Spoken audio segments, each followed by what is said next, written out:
अब बेटा जी है इक्वेशन ऑफ कंटिन्यूटी। ये बेटा जी हम जो है लॉ ऑफ कंजर्वेशन ऑफ मास से निकाल लेंगे। कैसे निकाल लेंगे वो बेटा जी हम देखते हैं। ये बेटा जी आर्टिकल है 6.4 और ये है बेटा जी इक्वेशन ऑफ कंटिन्यूटी।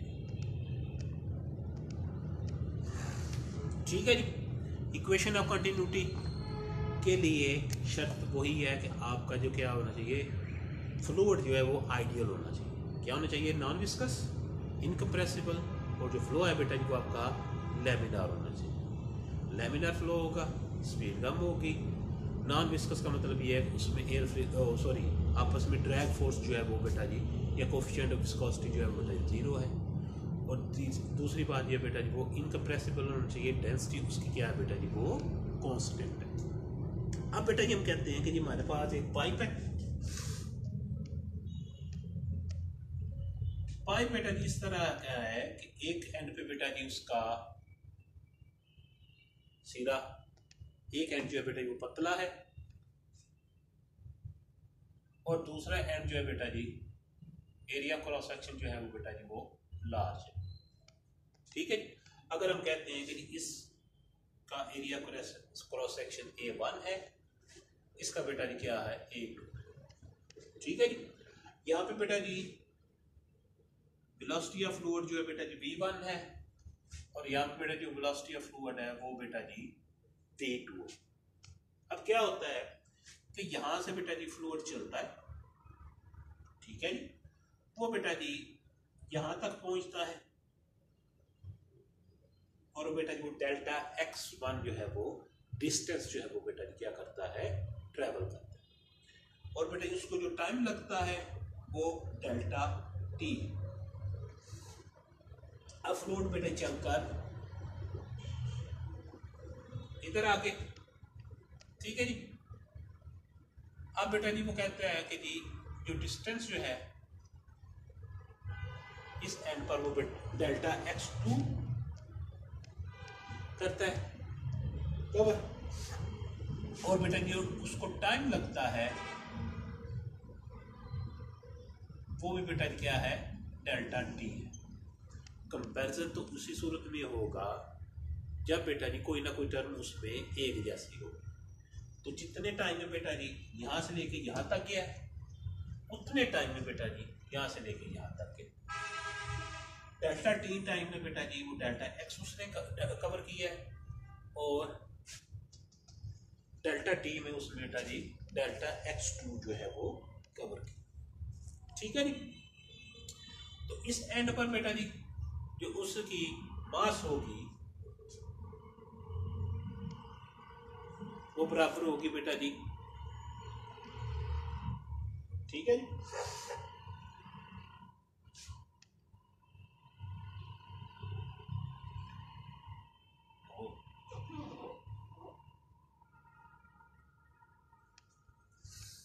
ठीक है जी। अब ये सवाल पैदा होता है कि ये बेटा जी delta m1 is equal to ρ1, मेरे को नहीं तो ये बेटा जी इसके बराबर कैसे आ गया? हमें पता है कि बेटा जी आपकी मास है वो डेंसिटी इनटू वॉल्यूम, ठीक है जी। तो डेंसिटी, अब यहाँ पे बेटा जी हम वॉल्यूम लिख नहीं सकते, तो हमने क्या किया, area of cross section multiplied by जितना उसने डिस्टेंस जो है बेटा जी कवर किया। हम क्या करते हैं, वॉल्यूम किसके बराबर होता है, length into width into height बेटा जी। लेकिन अगर हमारे पास एरिया क्रॉस सेक्शन दिया हो, अगर हम उसको उसकी लेंथ के साथ मल्टीप्लाई कर देते हैं तो वो बेटा किसके बराबर आ जाता है, वॉल्यूम के बराबर आ जाता है। मतलब ये कि अगर हमारे पास सिलेंडर है, ये बेटा जी एरिया क्रॉस सेक्शन है और ये बेटा जी उसकी लेंथ है, इन दोनों को बेटा जब मल्टीप्लाई कर देंगे तो वो किसके बराबर आ जाएगा, उसके वॉल्यूम के बराबर आ जाएगा। ठीक है, इसी तरह बेटा जी हमने ये वाला लिखा, तो बेटा डेल्टा M2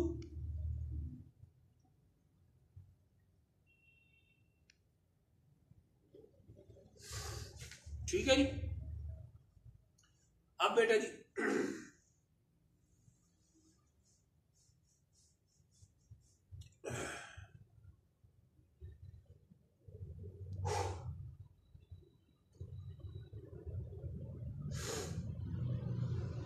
ठीक है जी, इसके बाद बेटा जी हमने क्या किया, डेल्टा x1 और डेल्टा x2 तो वो हमें फाइंड आउट नहीं कर सकते, हम कैसे बताएंगे जी, ये फ्लोट यहाँ से शुरू हुआ यहाँ पे ख़त्म हो गया, या यहाँ से शुरू हुआ यहाँ पे ख़त्म हो गया, तो इसका मतलब ये होगा कि हमने डेल्टा x1 से जान छुड़ानी है। तो डेल्टा x1 से जान छुड़ाने के लिए हमने सिंपली क्या किया, रो 1 A1 इसको बेटा जी हमने डेल्टा t से डिवाइड कर दिया, और बेटा जी इसको डेल्टा t से हमने मल्टीप्लाई कर दिया।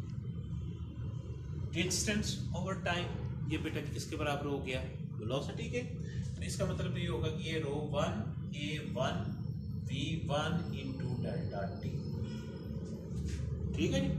सेम इसी तरह बेटा जी रो 2 A2 इसको डेल्टा t पे, क्योंकि बेटा डेल्टा t जो है वो दोनों सूरतों में सेम है, तो ये बेटा जी आ जाएगा रो 2 A2 V2 डेल्टा t, ठीक है। अब लॉ ऑफ कंजर्वेशन ऑफ मास में ये कहता है कि जितनी मास बेटा जी एंटर होगी उतनी मास जो होगी वो बाहर जाएगी। इसको बेटा ये हम नाम देते हैं law of conservation of mass का। मतलब ये है कि delta M1 is equal to delta M2 के, ठीक है। तो ये बेटा rho 1 A1 V1 delta t और इज इक्वल टू बेटा जी rho 2 A2 V2 delta t। Delta t बेटा जी डेल्टा t के साथ कैंसल, रो 1 A1 V1 रो 2 A2 V2 आ। अब आपने खुद ही कहा हुआ है कि आपका जो फ्लूइड है वो बेटा जी इनकम्प्रेसिबल है। इनकम्प्रेसिबल का मतलब ये होना चाहिए कि वो बेटा जी रो 1 और रो 2 जो है बेटा जी आपस में बराबर है, या दूसरे लफ्जों में उनकी डेंसिटी आपस में बराबर है। तो ये रो 1 और रो 2 आपस में कैंसिल हो गया, और ये A1 V1 is equal to A2 V2 आ। इसको बेटा जी हम नाम देते हैं इक्वेशन ऑफ कंटिन्यूटी का। मतलब ये है कि किसी भी आपके पास जो पाइप है, कोई भी फ्लूइड बेटा जी किसी से पास कर रहा है, तो एरिया ऑफ क्रॉस सेक्शन और बेटा the product of area of cross section और वेलोसिटी वो बेटा जी हमेशा क्या रहती है, कांस्टेंट रहती है। इसको बेटा जी हम नाम देते हैं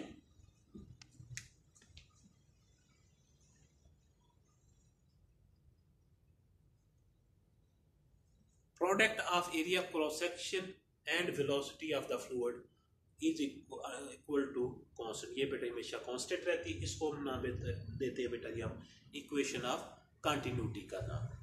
मतलब ये है अगर बेटा ये आपका एरिया ऑफ क्रॉस सेक्शन कम है, ठीक है जी, तो फ्लूइड की जो वेलोसिटी होगी वो बेटा जी क्या होगी, ज्यादा होगी, ठीक है जी। अगर बेटा जी आपका एरिया ऑफ क्रॉस सेक्शन ज्यादा है तो फ्लूइड की बेटा जी वेलोसिटी जो होती है वो बेटा जी क्या होगी, कम होगी। इसकी बेटा जी एग्जांपल ये है कि आप घर में जो पाइप लगाते हैं, अगर आपने पाइप के ऊपर कुछ नहीं लगाया हुआ तो उस वक्त बेटा जी वो एरिया क्रॉस उसका ज़्यादा होता है, और जो फ्लूइड जो होती है वेलोसिटी उसकी कम होती है। अब अगर आप उसके आगे नोजल लगा लेते हैं तो नोजल लगाने से क्या होगा, एरिया क्रॉस सेक्शन कम हो जाता है, फ्लूइड की वेलोसिटी जो है वो बेटा जी क्या होती है, ज़्यादा हो जाती है। लेकिन इन दोनों की जो प्रोडक्ट होगी वो बेटा जी हमेशा क्या रहेगी, कांस्टेंट रहेगी। इसको बेटा जी हम नाम देते हैं इक्वेशन ऑफ कंटिन्यूटी का। और ये बेटा जी तो product of area cross section and velocity, इसको बेटा जी हम नाम देते हैं फ्लो रेट का नाम देते हैं, ठीक है जी, यानी मास फ्लो पर सेकेंड, उसको बेटा जी हम नाम देते हैं, सॉरी, वॉल्यूम फ्लो पर सेकेंड। ये बेटा जी जो है इसको हम नाम देते, इसको बेटा जी हम कहते हैं वॉल्यूम फ्लो पर सेकेंड, ठीक है जी। या दूसरे लफ्जों में इसको बेटा जी हम फ्लो रेट भी कह देते हैं।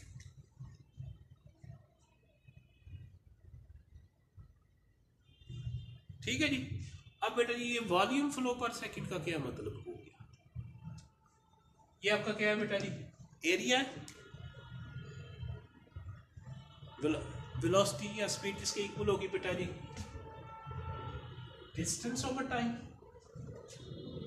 ठीक है जी। तो ये बेटा जी एरिया को अगर हम लेंथ के साथ मल्टीप्लाई करते हैं तो वो बेटा जी क्या आ जाएगा, वॉल्यूम आ जाएगा, और टी क्या है बेटा जी आपका टाइम है। तो वॉल्यूम फ्लो पर सेकंड या वॉल्यूम फ्लो रेट जो है बेटा जी वो ए वी के बराबर होता है। अगर आपको लिखा जाए कि जी ए वी किसके बराबर है एमसीक्यू के अंदर, तो आप सिंपली कह देंगे कि वॉल्यूम फ्लो या फ्लो रेट के बराबर है, वॉल्यूम फ्लो पर सेकंड, ठीक है जी, अगर आप उसको सेकंड के लिहाज से लेते हैं। तो इक्वेशन ऑफ कंटिन्यूटी क्या होगी बेटा जी, product of area of cross section and velocity जो है वो हमेशा कांस्टेंट रहती है। ए इंटू वी को बेटा जी हम क्या कहते हैं, फ्लो रेट कहते हैं, या दूसरे लफ्ज में वॉल्यूम फ्लो पर सेकंड कह देते हैं, या रेट ऑफ वॉल्यूम फ्लो कह देते हैं, ठीक है। तो ये बेटा जी आपकी इक्वेशन ऑफ कंटिन्यूटी होगी। कल इंशाल्लाह बेटा जी हम बर्नौलीज इक्वेशन और उसकी एप्लीकेशंस करेंगे।